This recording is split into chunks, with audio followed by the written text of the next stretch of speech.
दिल्लीपर्यंत समजण्याचा, समजावून सांगण्याचा हा मोर्चा आहे.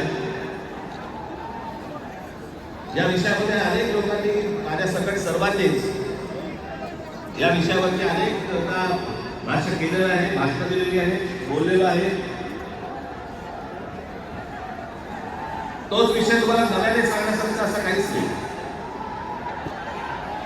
आज तुम्ही सगळेजण खूप बरेच लांबून सगळीकडनं आलेला आहात.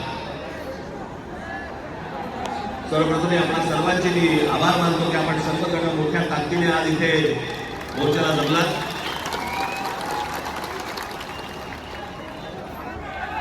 खरं तर छोटे विषय आहेत, फार मोठा विषय नाही हा.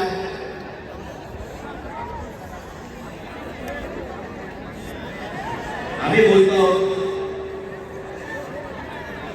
उद्धव ठाकरे बोलतायत, शरद पवार साहेब बोलतायत की याच्यामध्ये दुबार मतदार आहे. शेतकरी कामगार पक्ष बोलताय, कम्युनिस्ट पार्टीचे लोक बोलतायत, काँग्रेसचे लोक बोलतायत, सगळे बोलतायत. एवढंच नव्हे, भारतीय जनता पक्षाचे